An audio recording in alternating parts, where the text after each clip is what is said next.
one. Fem Talk Nation! Let's go!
Disclaimer. The views and opinions expressed in this program are those of the individual speakers, commentators, guests, experts, and our hosts. They do not explicitly or necessarily reflect nor represent the network broadcaster channel and or program's policy or the views held by this network broadcaster channel or program. The network broadcaster channel or program cannot be held accountable for all or any views expressed during this program.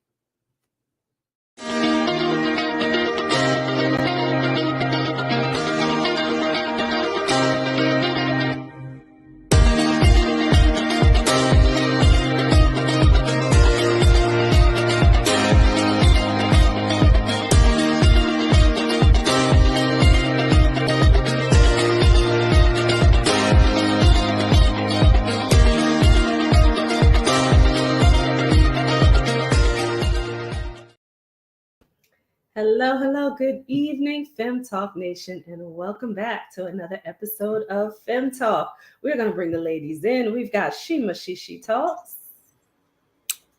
Hello, Face Talk, Fem Talkers. You know why that happened? Facebook, Instagram, LinkedIn, TikTok, all of it. Uh-huh. Hello, everybody. E360. We are also going to bring in Dr. Melissa Mimi Simmons. Hello, Fem Talk, Facebook, Instagram, LinkedIn. Who else did I forget? Right. Absolutely. I know that backstage behavior is always what gets us. It gets us. I know. We love you all, no matter where you are watching from, no matter what social media platform you follow us on. We love you all. Oh my goodness. So she talks. Take it away. Oh. Wow. Okay. You know how we do.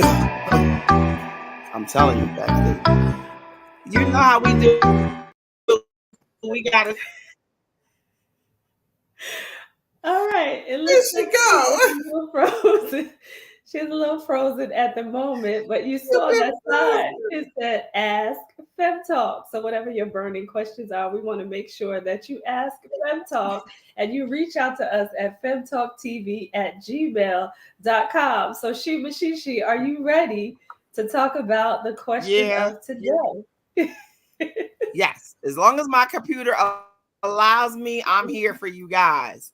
So tonight's question says, hi, Fem Talk. I'm planning my wedding. And to be honest, I don't have the best relationship with my extended family. My husband is inviting his entire family, and him and my mother are both encouraging me to send out more invitations to my own family members. But I don't feel like celebrating with those people, especially because I don't associate with them. Am I wrong?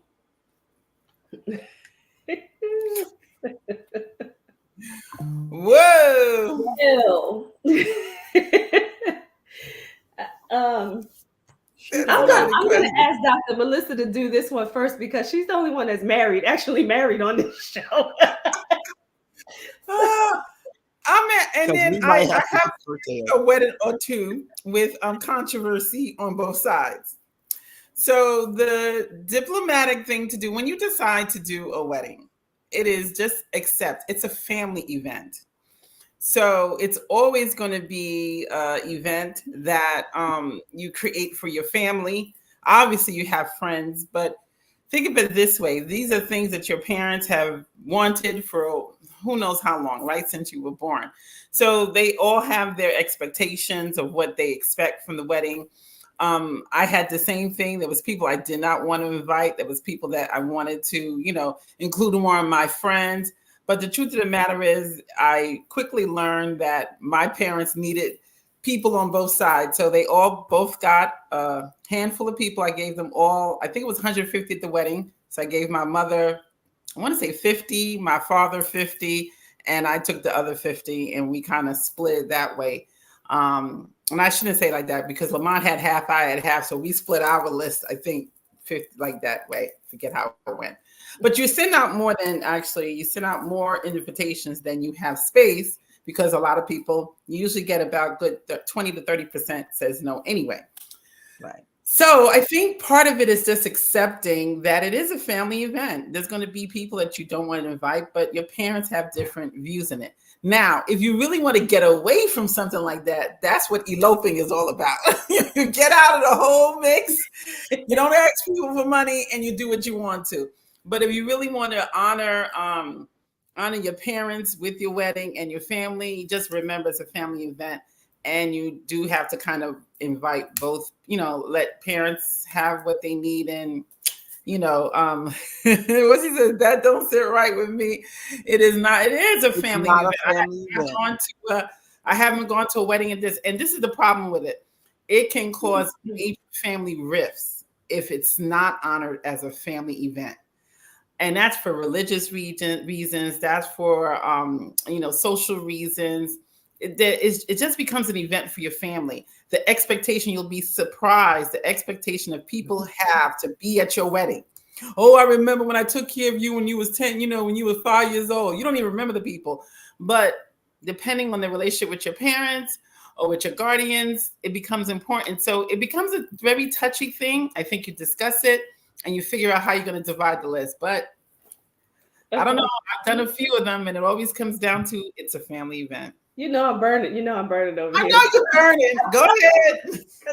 I always got to give another side to it. So I'm going to say to my mama, if she's listening, we're not inviting all those people to my wedding when I get married.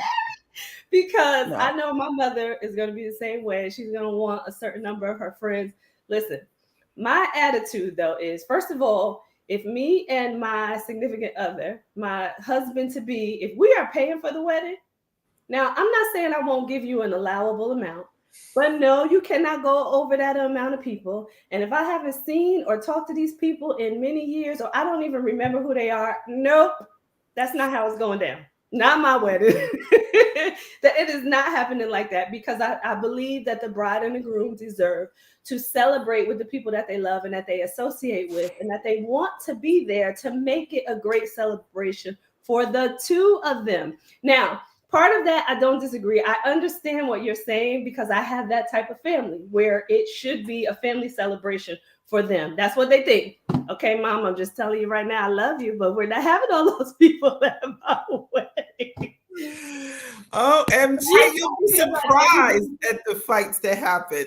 Yeah, and I don't feel like everybody should come out of the woodwork just because there's a wedding that's happening, though. I don't feel that way. I don't agree with it, and I'm not going to have it at my wedding. I can remember when a cousin of mine got married, and people started just showing up at the door.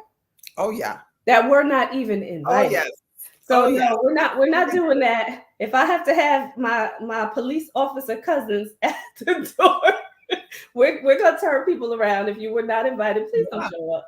I've seen that happen. I've seen people just show up because they're part of the family. Never got an invitation to show up and had to turn people away. Well, I've been there too. People turned away. I went to one where they had to add like 20 seats or like 2 tables of 10 for the people that were not invited that showed up. So it does become this even when you try to not make it a family event, or like you said, Tracy, you don't want certain people there because you haven't seen them, you'll be surprised. It's like weddings and funerals. I mean, you'd be surprised what kind of controversy comes out with those two events. Now here's the thing, because you said something key, right? Anybody can come to the church. The church is open. So if you're having it at a church, right? If it's at a church, anybody can come into the church for the ceremony because the church is open. The doors of the church are always open, right? However, when it comes to the reception, or if your ceremony is at a venue, at a banquet hall, then no, absolutely not. I will be that person to turn people away. No, you will not come in. No, you will not ruin my day. No, I'm not paying for you to sit down, and I did not invite you. Sorry, but that's just how it goes. It's not happening. And I don't care. I love you, mom. I love you, grandma. I love you, aunties and uncles that I'm close to. But when it comes to all of the extension that I don't even know or am close to, they're not coming. I'm sorry. Love y'all. And Tracy, I do think it's a matter of age. I think, as we get older, we're living our own lives. So it's a different dynamic as opposed to, I got married, I was 25. I'm like, 5 years away? 3 years away from being at home still. Mm-hmm. So that attachment to parents and living with them is still kind of was prevalent. So it became a harder thing to do. But I think as you get older, it becomes easier to separate because you have created your own lives. So I think the age you get married does play a factor. Now listen, if mommy and daddy are paying for your wedding, then they can invite as many people as they want, as long as I have the people on there that I want. But if I'm 25 even and paying for my wedding, because I was engaged once upon a time. Yep, I'm telling on myself there, but was engaged once upon a time, and I was very young. It was right out of college, right? But me and my mom had these discussions, right? Because I was still going to pay. She was going to contribute. But we had these discussions about people that I didn't necessarily want to be there, that I wasn't close to, right? So it became a conversation of, okay, mom, you got to limit, right? You have to limit the amount of people that you let allow to come. So I understand what you're saying, and I do agree with that. But I would say, if mommy, daddy's paying, then hey, go crazy, right? Right? And but I think there's another factor. Weddings are extremely expensive, especially now. Especially now. It was back then. I remember mine was like 20, 30,000. That was a lot for me. That's a lot. And I paid most of the wedding. Mm-hmm. Lamont and I saved up to pay most of the wedding. Mm-hmm. Still, it was, did people come that I wasn't crazy about? Yes. Mm-hmm. But I had to honor my parents. They wanted people to come. And we even had more controversy with my parents. They both had to walk me down the aisle because my mother said, I raised you. I'm walking down the aisle with you. So here I go banging between both of them going down the aisle. It was that kind of wedding. Well, that's enough to put up with right there. Then you got to put up with the extendeds. No. I didn't get a chance to chime in because technical difficulties. I agree with the money. I agree with the age because I was watching while you guys were talking and my system was doing whatever. If I'm paying, I can't guarantee all those people who get on my nerves are going to spend my special day with me. Yes. Right. And in there, she said something about she doesn't even associate with these people. You don't see them. You don't talk to them. I don't know if you're coming. And if it's that many people, like she said, you can elope. I don't want to elope, but I will do a destination wedding in a heartbeat. Yes. That'll weed out all the people who feel like they need to be there. Mm-hmm. A lot of people have turned to that because of that. Exactly. And then I'm always going to be mindful of those family members who I really want to be there, who will not travel or not do a destination. So then there's the opportunity, and that's just my choice, to do something so that they can see or they can, be a part. If that means it's small and it's home, that's fine.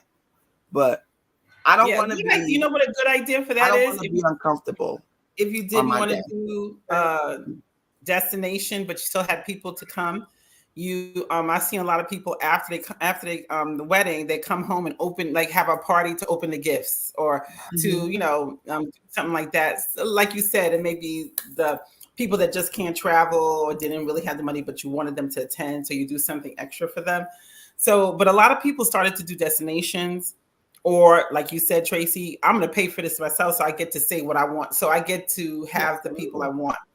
But I'm not upset at the fact that I did allow my parents their own list, and Lamont allowed his family their own list too. So it was a combination of those two things. And that's another thing.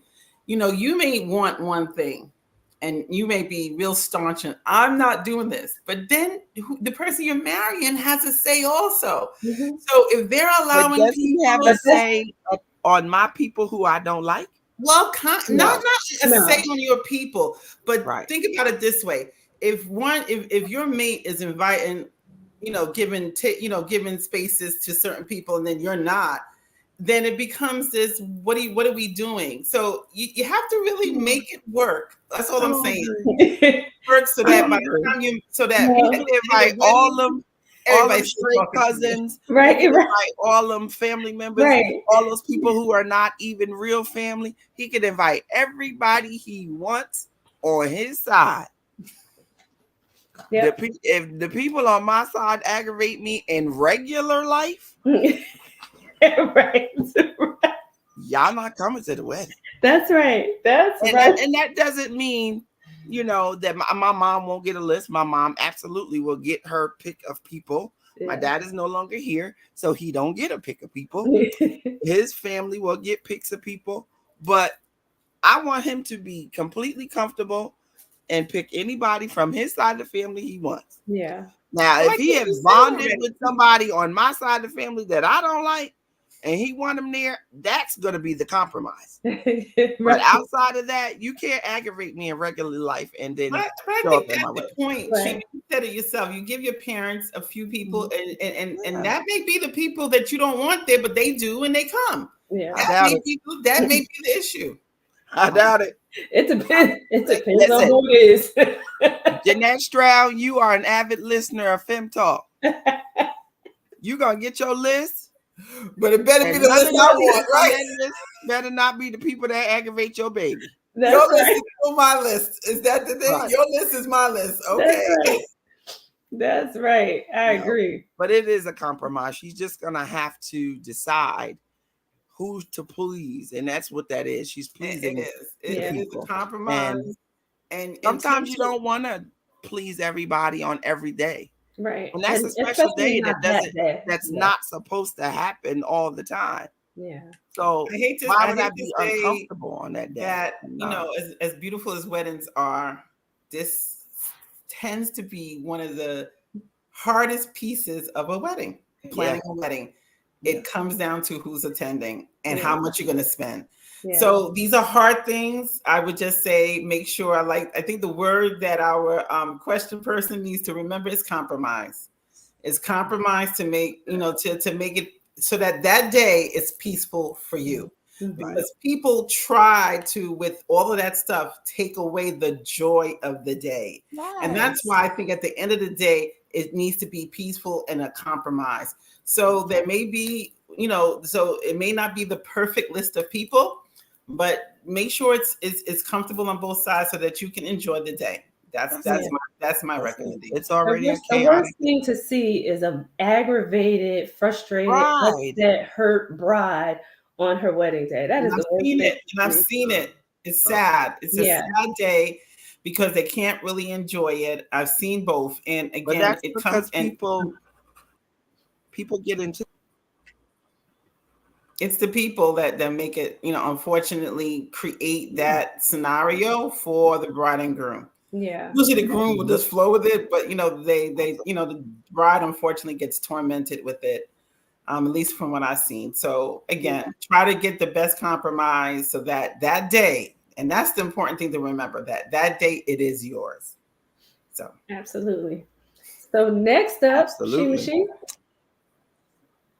We are going into our hot topic like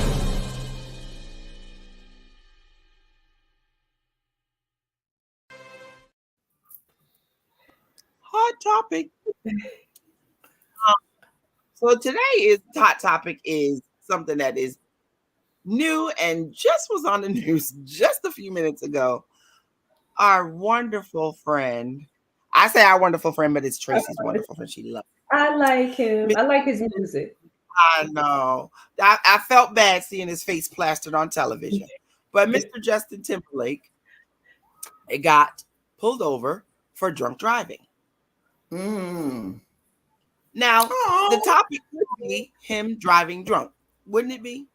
But I think it's more, you have money. You are able to provide afford car service, or at the least Uber. Why are you driving drunk? And now, I didn't hear the story. So what happened? He was driving. He was caught with a DWI. A DUI, yes. And what he said, he was not submitting to the test. He said, "I will not take a chemical test." And I only had one martini.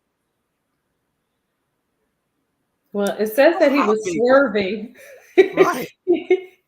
He ran a stop sign and he was swerving. So I don't know about the one martini, unless he just can't handle his alcohol. But or I mean, I've seen swerving. We have this app in our car, and we drive a lot. Y'all know, Lamar and I, we are road dogs. We are always on the road. That's why I'm not home today. But anyway, we were on the road, and I have this system in my car when he like swerves. And he's not drinking. It's just like, the ride, he's looking at something over. I don't know whatever, but we get alert, bing, bing, driver needs to stop, get some coffee. It literally does this. Bing, bing, bing, driver needs to stop, get some coffee. And I look at him all the time. Yeah. What you doing? What you doing? So, I mean, just because you're swerving doesn't mean you're drunk. Doesn't mean you're drunk or you're high. I mean, I'm just saying, and especially today, I'll admit, I was coming back from the store, coming here, and I literally went the wrong way because I was unfortunately doing a meeting online and wasn't paying attention. And if a cop was behind me, I would have got pulled over. That was the wrong way on a one way. Well, I made the wrong turn, so then I had to make a quick U-turn. And making a U-turn, I went up on the curve. So now I'm like, wrong way. If the cop was behind me, I would have gotten pulled over. I'm not having drank today. I don't have no other elements in my body. So I'm just saying, let's not jump to conclusions. Yeah. And I appreciate that he didn't take the test because. Well, that's what I wanted to address. Why did you say that? Elaborate. Because I think they would get it. I mean, he's too well known. And then, unfortunately, these things they're not secret anymore. Your test, the results of your test comes out, the cops are linking it. You know what I'm saying? Or they released this information. I don't think he should have. I think he made a statement. He wanted to pull me over. And the piece about the substance, they, at that time they could test you for anything.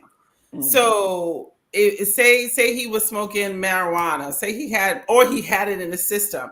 You don't know, say if they did a marijuana test, you don't know when the person took the marijuana. You just know it's in their system. Then it comes out, he's on marijuana. You know what I'm saying? It just takes it to another level. So I appreciate that he was protecting his own image by not doing that. And to that point, he said he only had one. Just because he was swerving again does not mean that he was drunk. So I'm saying, how many of us talk and we're on the phone and don't pay attention? You know what I'm saying? Hand-free talking, meetings, all this stuff. So I'm just saying, I'll tend to appreciate his side of the story and not say a thing. For our viewers that don't know, are you saying that in the breathalyzer test, they test for other things unknowingly? They can. Right. Yes, I know that, but I just wanted to say that because people who listen, they may not know that. And testing for that, say they pulled him out the car and they found something else on him. Right. Say it was something he legitimately has. You know what I'm saying? I think people of notoriety that are known, you know who they are. Sometimes these are, put out there that's really not the narrative. You know what I'm saying? Right. And now you're defending yourself. So I think he didn't do that. So it's a good point. It's a good point to bring up, not to jump to conclusions when it comes to something like that, especially since he decided not to take the breathalyzer. So they can't prove one way or the other what was in his system because he refused it. Right. And I think because you're just thinking, sometimes you're tunnel vision thinking about things. The first thing in my mind was, why would you not want to clear yourself? Because I feel like I wasn't drunk. I'm not drunk. I'll take it. I'm on, let me just do it.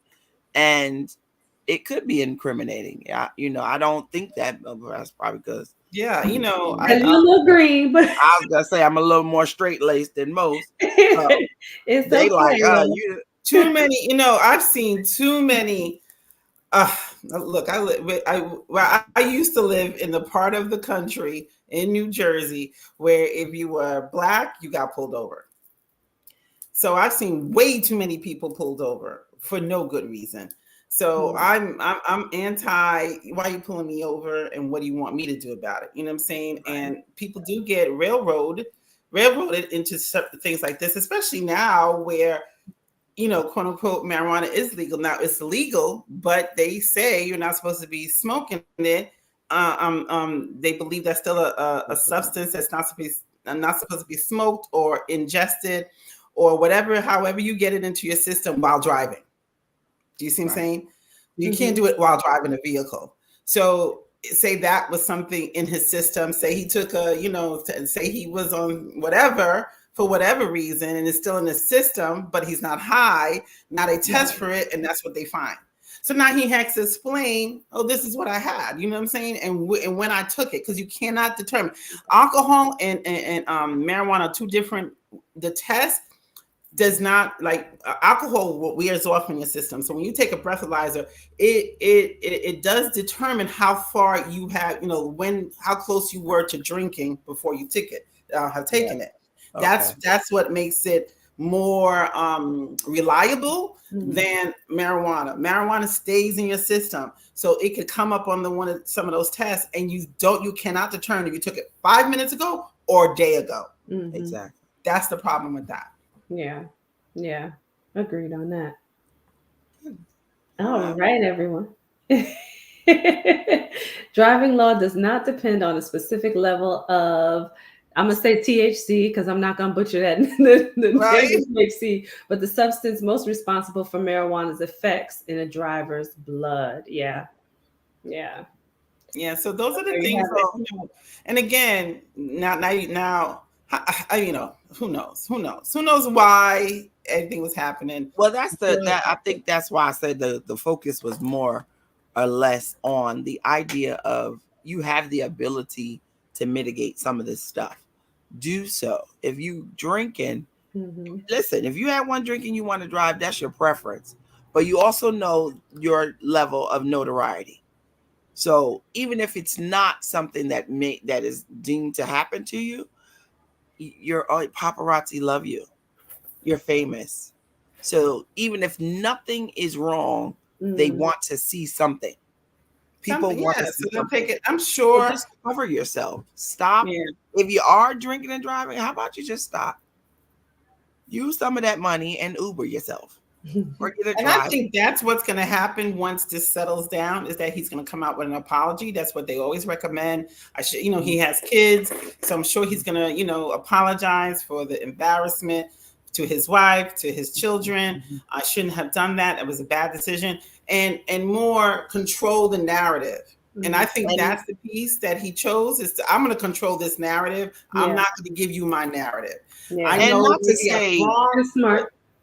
And not to, diminish it, but he just released the album too. So any kind of publicity that would help, those record sales at the moment, we know what the public does and we know what the stars do. So I had to say that. That's a good point too, because he's been pretty quiet, right? And now that he has released an album, this doesn't necessarily have to be the way, but why not put his name out there, right? So that he's top of mind for people, because now Right. people who are going to be on his side, people who don't like the cops, people who are like, we're being bothered, people who just love the celebrities, right? They're going to go, they're going to look for his story. They're going to now see that he has an album out. They're going to go get his album, right? So unfortunately, bad press is not always bad. Right.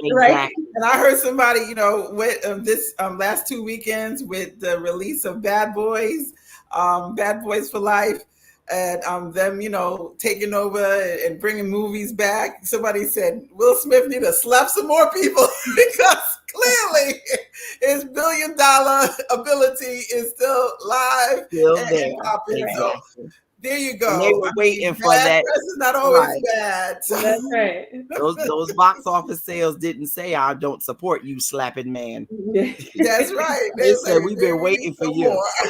Right. No, don't do that, Will. Of course not.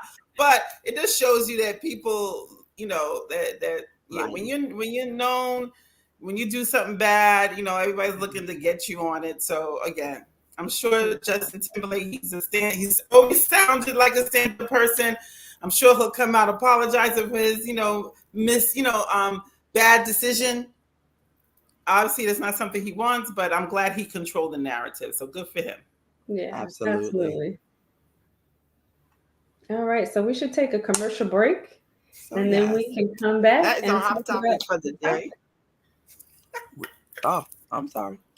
I have a delay. I'm cutting them off. Hear it.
Hello, and welcome back, everybody. We are back. So join us. Oh, and I wanted to mention, as we bring in the ladies of Fem Talk, to follow us, everyone, on Facebook and on Instagram. And you can also find us on a mobile app on the E360 TV network under Trajectory TV. Yeah. All right. Well, take it away. So today's topic, we got a little long on our hot topic like we always do, but today's topic is really about tomorrow's holiday, which is Juneteenth, and what we do or don't know about Juneteenth. So ladies, what do you know about Juneteenth? Because one of the questions I think we want to discuss is it a real holiday? Is it a real holiday? It is now. I was just about to say it is now. So go Juneteenth. I gotta be honest, aside from hearing what everybody says, I did not know about Juneteenth. It was not something I grew up knowing, grew up understanding. I had a really good conversation with my daughter the other day about Black history and knowing things about Black history. And one of the things that I had to point out to her is that I didn't grow up, I'm a first generation American, so I didn't grow up knowing a lot about Black history. That being said, my parents are Panamanian, so I grew up knowing about Hispanic heritage and things like that. So people see my color, and the assumption is I'm a Black woman and I should know about Black history and a lot of things like that. I had to learn Black history. I had to be told about it. I had to read about it. It wasn't something that I grew up with, because that's not the heritage I grew up in. So knowing now about Juneteenth and the reason why we celebrate it, I'm all for it.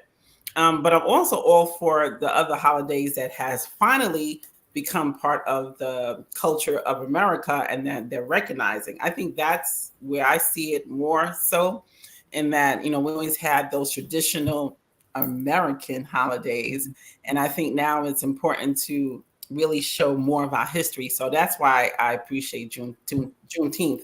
But again, it was not something I knew about or had any history on. So it was just recently that I've learned about it.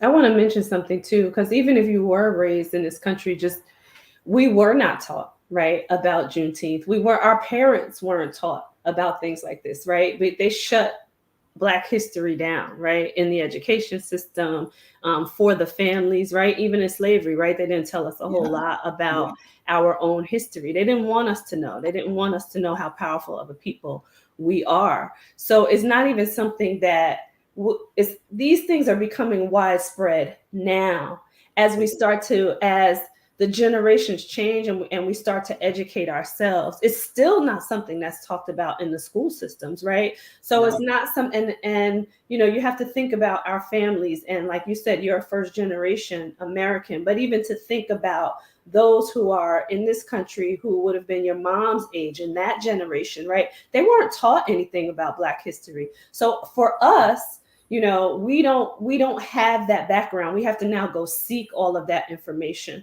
So I love that the generations that come after us are learning more about it. They're teaching us more about it, right? Because they're recognizing the importance of understanding our history and understanding who we are as a people. So I just wanted to mention that, because I feel like, even if your parents were here, Mimi, they wouldn't have known either, because it's just not something that the generations of that time were taught. Yeah, and it's funny that you say that, because I think they weren't taught that, but the information that, if you did live in this country, what you did gather came from usually your church, right? Mm-hmm. It came from, if you were a Baptist church or you went to a known Black church, Baptist or Amy Zion.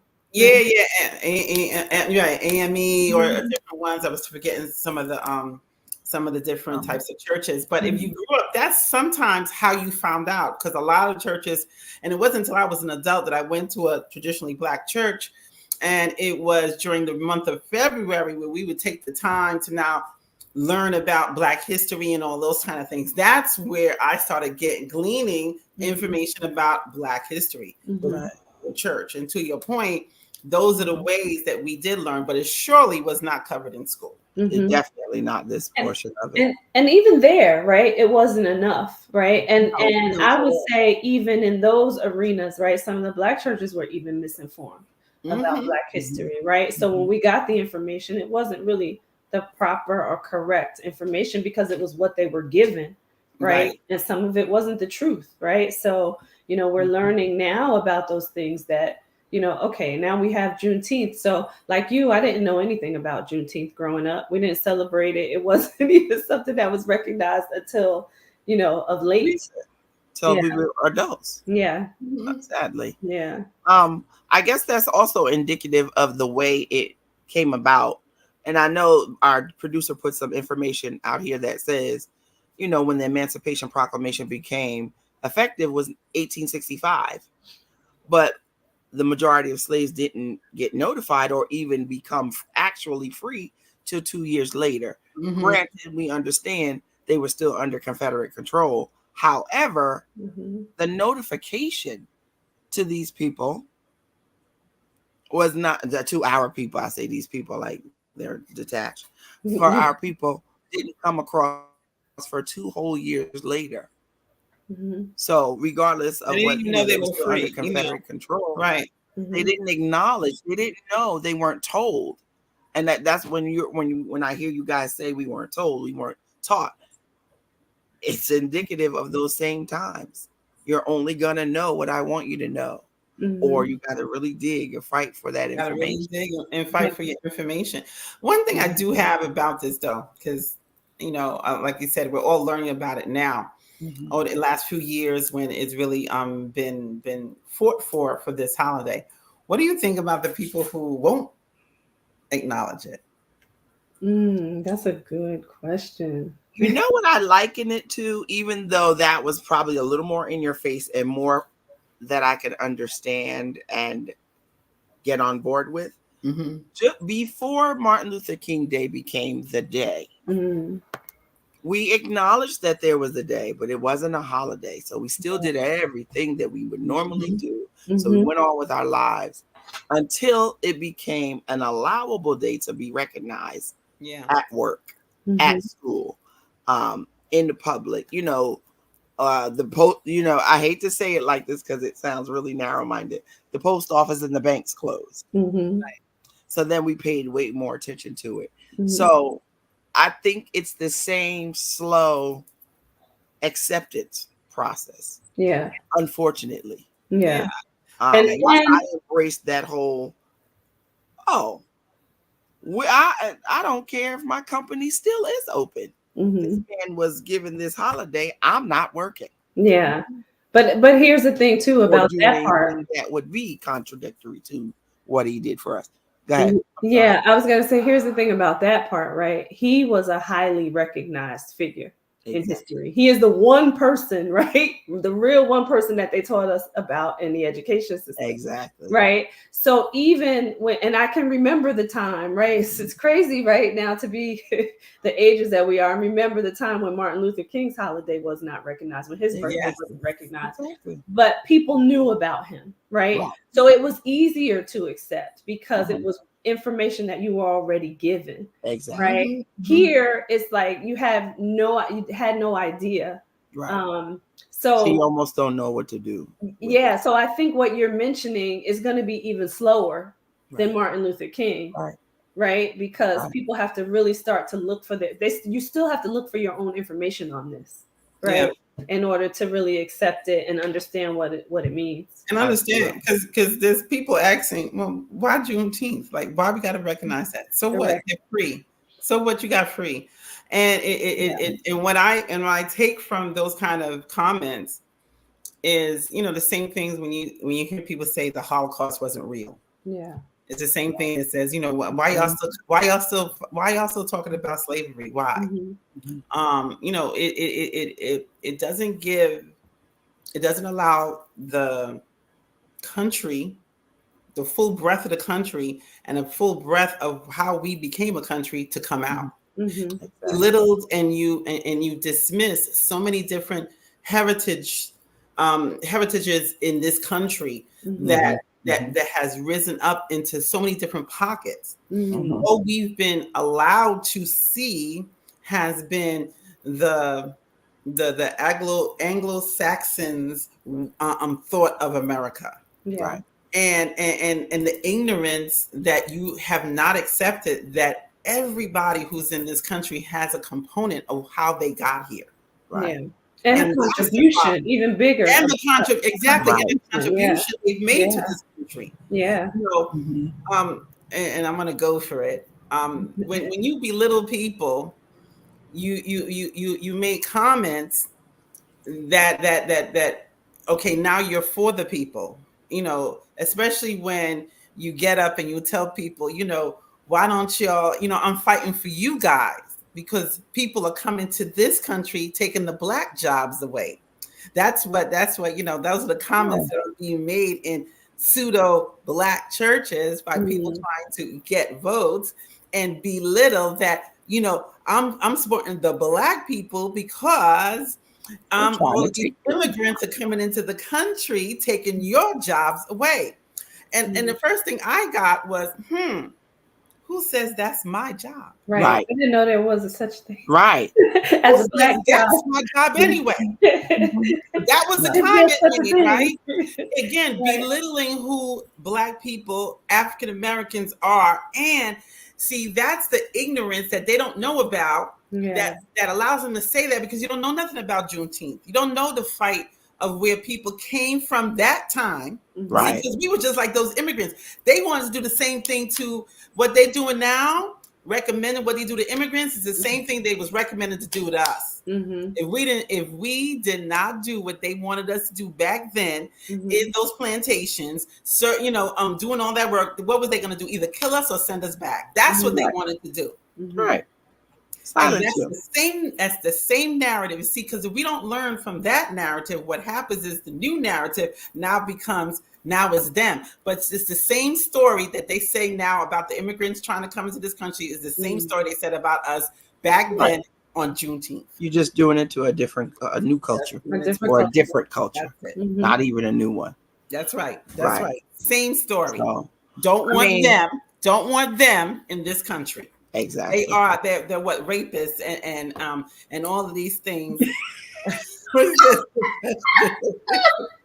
Yes, because that's what they wanted. I mean, did you hear what he said? He said, "I'm trying to save your jobs." Where? What jobs y'all talking about? The ones in the field. Oh God! That man wants us. We don't know what to do. Yes. Did you hear him? That was like a couple of days ago. That is. And he says it like you know how because he's ignorant. He says it like it's a matter of fact. And the other, like I did the work. Million people following him. Tens of millions of people following him all believe this. Yeah. Oh yeah. That's why it's important to celebrate Juneteenth. Right. Because that's the same thing. You know, history repeats itself. Right. Excuse me. Yeah. That's right. The people they were trying to get rid of when it was Juneteenth came from Africa or or depending where they stopped. They stopped in West Indies. They stopped in Africa. There was a whole trail of where they picked us up at and put us here in this country. They're now coming from Mexico. Right. And you and all in Central America. That's where they're coming from. It's the same story though. Get them out of here. Yeah. Yeah. Yeah. Well, we all know how that goes. You know, it's very. I know. Sometimes that field conversation got to come out. You know, they ignore it because people. You know how you get passionate because the people ignore us. Look, as a I race. would be calm today if he didn't say this on the weekend. He was telling us he's trying to help us because they coming to take your jobs, boo boo. Right. So now, see, I'm trying to transition, and you're trying to take me. Sometimes go ahead and transition, please. Go ahead and transition. That's a conversation for another day. Right, because we gonna say today's conversation. You're not helping me, boo boo. You're not helping my people. You're not acknowledging how we contributed to this country, how we contribute to the impact of other cultural. He forgot there was a president that looked like them too. Come on now. Huh? I said he forgot. There was a president that looked just like us too. Hello. Because they taking his jobs too. Right? I guess they taking his job too. See, Fem Talk, I'm not gonna let Mimi drag me down the rabbit hole. We gonna stay right here. And we gotta talk about the fields another day. Girl, you better talk about them now. Well, what we gonna talk about? We gotta transition to some positive things that our Black people have done in this country and abroad. And the most recent thing we want to talk about is the music top 100, because it is what's June. June is Black Music Month. Black Music Month. Did you know that? I did not know that. We learned that today. I was today years old when I found that out. So our producer have provided us with a list. And we was excited about this list, guys, because how many? Aren't they all? Well, the majority of them. When I look at it, I had to correct myself. There's a lot. Top 7. Out of the top 10, we have 7. It's a lot of melanin in that list. Now, did y'all see who's we got to run it down for you. Huh? Oh, go ahead. Is he going to show us the list? 7. I will say this. I'm not in agreement with the top one. With the top one, me and my children, we're fighting number one. But because the list based on how much she sold? No. So the list is very specific. It has to be influential. Number one, the album has to have a distinct theme. So it has to be a real thoughtful, and all the songs have to support the theme that was coming up with. The lyricism was part of it in what we were trying to talk about in the album. It had to support this. It was not about how many were sold. It was not, and it had to change a generation. It had to impact and influence music in such a way that you changed and created something. So number one was the Miseducation of Lauryn Hill. The Miseducation is number one. Yeah, but see now, You have to the way think you about. just explained, right, what it all meant and how they came up with the top, I can see that I can see because it. this was Think about this influenced. song. Miseducation of Lauryn Hill was influential, and the lyricism within that album, top notch. So now I get it. Now I get it. I think it was more, in my humble opinion, I think it's generational. And I actually believed that, believe it or not, I thought number two should have been number one. Well, he is near and dear to my heart, so I would put him at number one any day. However, I'm just based on what you said, that how they rated it, how they decided. I mean, I definitely think Lauryn. Yeah, I think it's, and I agree. If I was more into that music or her music, I would agree. I think that's more why, and I think that's where it changed for me. But I one of the discussions I brought up was number three, which was the Beatles, and I said, did we tell the people who number two was? Okay, number one is the Miseducation of Lauryn Hill. Number two is Michael Jackson. Right. And it's the Thriller album. Right. It's the Thriller album. That's important to understand. And then number three was the Beatles. Now you said a lot of it is generational. This list is all over the place. All over the place. Yeah. All over the place. I don't feel like that. I feel like they gave a little bit. They gave a little bit to everybody. I still don't think the Miseducation. I listened, and one of the things that I committed to was to listen to every album. So after listening to all the albums, I still wasn't convinced that should have been number one.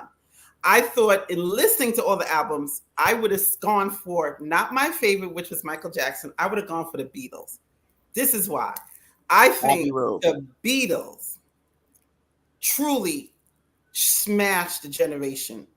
It is not my type of music. I listen. I love some. I love maybe one or two. Most of the others, not so much. But when the Beatles came out, they changed the entire world. People were screaming, hollering just to listen to them, and that lasted for years. Yeah, and it was because they took the risk in doing that type of music the way they wanted to do it.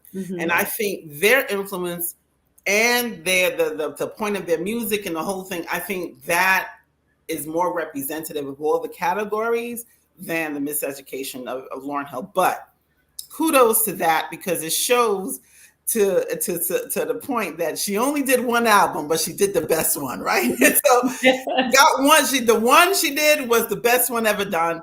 So kudos to Lauryn Hill. And again, I think even how she went about doing the album, when you really read into how she did it, she actually left the country because too many people were trying to influence her. She actually left the United States, went to Jamaica, and went to Bob Marley, and she did it in his studio. That because everybody wanted a piece of her, and that was not what she wanted to do. She wanted to make music, and everybody else wanted her. So kudos to that. Kudos to Lauryn Hill. Well, just to mention the rest on the list, of course, within those 7 melanin people, we also have Prince, which is Purple Rain, which everybody was going crazy for. Number 4. Number 4, I think it was number 4, right? Yeah. That was number 4. Number 5 was Frank Ocean, called Blonde. Number 6, Songs in the Key of Life. Woo! Stevie Wonder. Glad he was in that top 10. Yeah. Yes. Kendrick Lamar, Good Kid, Mad City. Yes. Nice to see him in there. Yes. Newer I artist. thought they said a lot about Kendrick Lamar and what he's done. Even about Frank Ocean, I listened to both albums. different, not my type of music, but I get it. Obviously, Prince was my favorite. Stevie Wonder, Keys to the Songs to the Keys of Life. That was enjoyable to listen to for the lyricism. I think it speaks of who Stevie Wonder still is to this day. It is phenomenal. We played it. And once I played it, we played it on Apple Music. Apple Music has the tendency, once your playlist ends, it creates its own playlist. So because we were listening to Songs to the Key of Life for Stevie Wonder, you would be surprised the music that came up after. If you do it, try it on Apple, you're going to, all day, you'll have the best music you've ever listened to from the good old school stuff. It is absolutely phenomenal. So Songs to the Key of Life, if you haven't heard it recently, listen to it again. You are going to enjoy it. Yeah. That shuffle will bring up some good. What? Oh my God. It made me fall in love with what's his name? Marvin Gaye. Again. And Al Green. Yeah. Oh yes, Al Green. Well, ladies, let's run through this. I was gonna say run through the rest of this list. We mentioned Kendrick Lamar. Their number 8 was Back to Black with Amy Winehouse, who was another influential artist. Number 9 was that's coming out, right? Number 9 is Nevermind, Nirvana, and number 10 was Lemonade, Beyonce. So Beyonce B made the list. But we have to go, everybody. We love you all out there. Make sure that you stay tuned. You join us again next week at 8:30 p.m. right here on Fem Talk. Take care, everybody.